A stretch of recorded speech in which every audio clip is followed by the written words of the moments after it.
A prova de que a língua é viva. Ela muda conforme o tempo, o lugar, o grupo social e a situação. Primeiro, pense na variação regional. No Brasil, uma mesma coisa pode ter nomes diferentes. No Sul, guri e guria são crianças. Em São Paulo, muita gente fala bolacha. No Rio, prefere-se biscoito. No Norte e Nordeste, macaxeira. Em outros estados, pode ser aipim ou mandioca. Depois tem a variação social. Profissões, escolaridade e idade influenciam o jeito de falar. Um médico usa termos técnicos, adolescentes criam gírias e cada grupo constrói sua maneira de se expressar. A variação histórica mostra como palavras mudam ao longo dos séculos. Vossa mercê virou você, depois C. E a grafia também mudou. Farmácia, com PH, virou farmácia. Já a variação situacional depende do contexto. Com amigos, alguém diz, e aí, beleza? Numa entrevista, opta por, bom dia, é um prazer estar aqui. A pessoa é a mesma, mas adapta a fala à situação. Importante lembrar, nenhuma variedade é inferior. O que existe é a adequação ao contexto. Respeitar isso é respeitar as pessoas e suas histórias. E com isso, fechamos essa visão geral, lembrando que falar diferente não é falar errado, é apenas pertencer a outro jeito de viver a língua. Variação também aparece na entonação, no ritmo e até na escolha de certas palavras. Em algumas regiões, o R é mais forte, em outras é mais suave. Algumas comunidades preservam palavras herdadas de imigrações, outras incorporam termos indígenas e africanos. E a internet acelera tudo, criando gírias que nascem, bombam e somem muito rápido.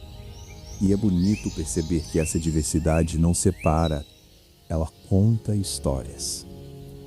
Histórias de imigração, de mistura, de invenção, de resistência.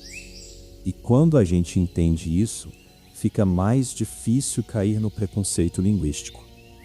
A norma padrão tem seu papel em contextos formais, mas a sala de aula precisa acolher a fala do aluno e depois ampliar repertórios, não apagar origens.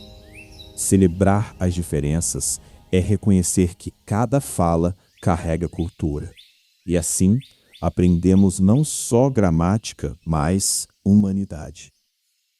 Quando percebemos que toda fala tem valor dentro do seu contexto, a língua deixa de ser um muro e vira uma ponte. Essa é a força da variação linguística. Mostrar que diferenças não são problemas, são riquezas. E quando a gente leva isso para a vida, a conversa fica mais humana, mais aberta e mais respeitosa. No fim, entender variação é entender gente. E quando essa ideia entra de verdade na cabeça, a gente começa a ouvir com mais paciência. Repara menos no jeito e mais no que a pessoa está tentando dizer de fato. É quase um treino de empatia, só que com a língua.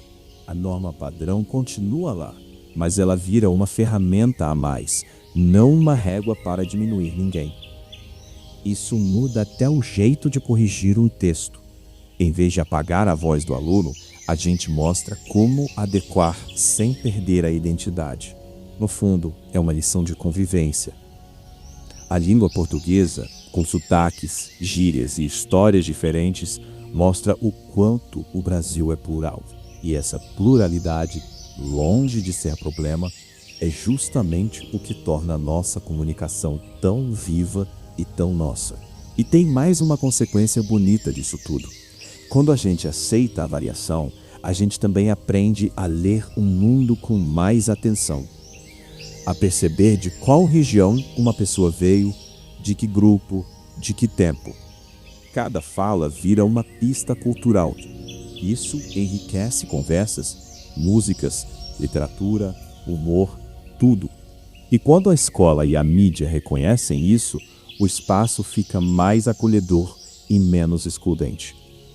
No dia a dia, esse olhar faz diferença até em coisas simples, como não corrigir o sotaque do outro de forma grosseira, ou como explicar uma formalidade sem menosprezar.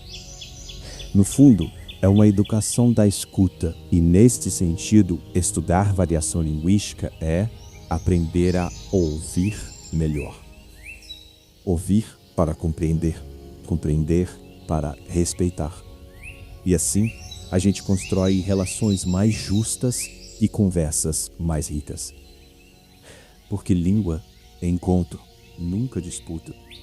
Pensando nisso, vale lembrar que cada um de nós transita por mais de uma variedade ao longo do dia. Um estudante escreve diferente de como fala no intervalo. E a mesma pessoa ajusta o tom ao conversar com um professor, com amigos ou em público. Essa flexibilidade é uma competência, não uma falha. Ela mostra que sabemos circular por diferentes contextos.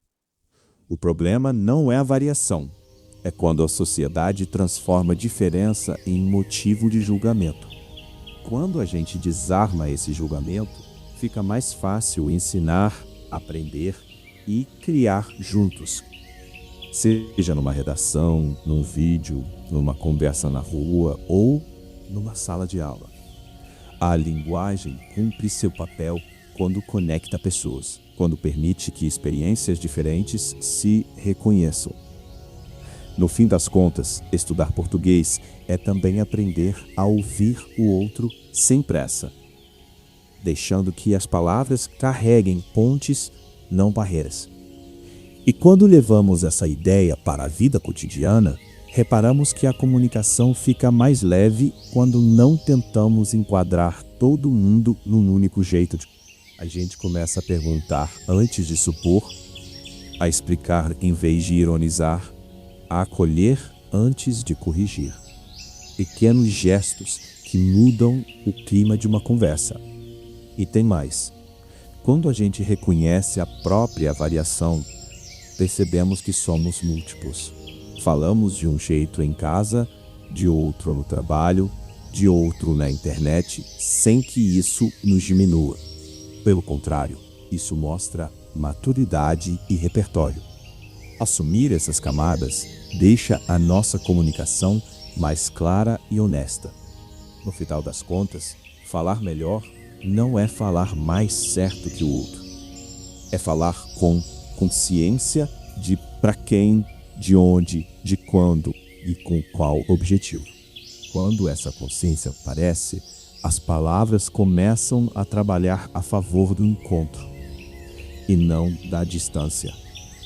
E isso, no fim, é o que realmente sustenta uma conversa, uma convivência.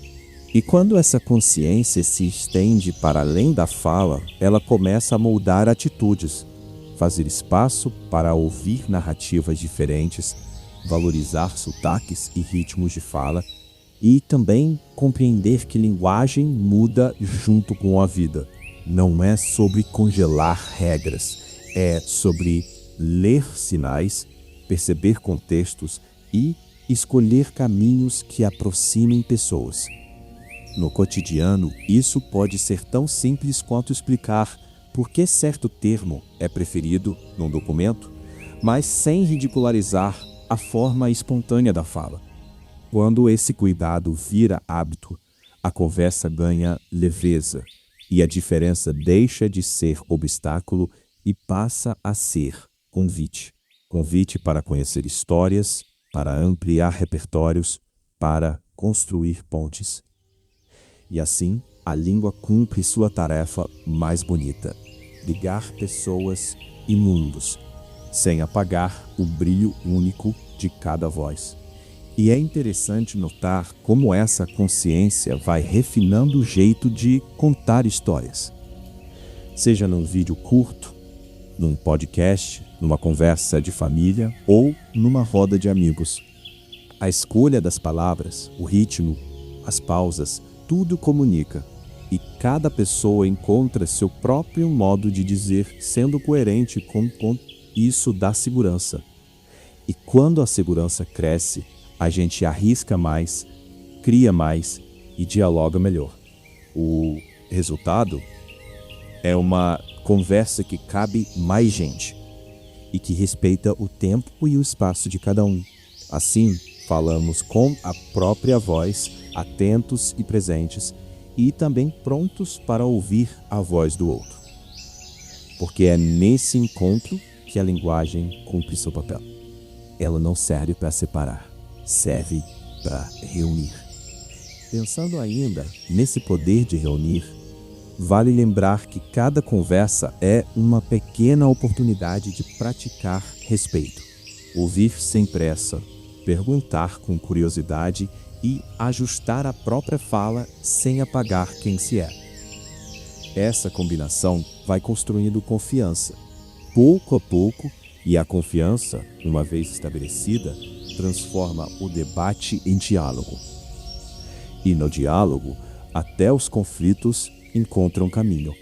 É como se a linguagem lembrasse a gente, de vez em quando, que ela não é uma cerca, é uma estrada. Uma estrada cheia de curvas, sotaques, encontros e descobertas. A cada passo dá para escolher um caminho que aproxime, que esclareça, que acolha. E assim, a conversa deixa de ser disputa e vira construção conjunta. E é exatamente nesse movimento de construção que percebemos o valor de cada variedade, porque cada uma carrega experiências, memórias e visões de mundo. Respeitar isso é também reconhecer a dignidade de quem fala de onde estiver. E nesse caminho vamos afinando o ouvido e o coração, porque cada história merece ser ouvida com atenção. A conversa bem cuidada vira um espaço onde diferenças não apenas cabem, mas são celebradas. E assim, vamos encerrando este percurso com a sensação de que entender a variação linguística é, sobretudo, um exercício de humanidade. Que a nossa próxima conversa continue carregando essa ideia. Falar para aproximar, ouvir para compreender e aprender para partilhar. Esse é um bom jeito de seguir, sempre em movimento, mas com respeito no passo.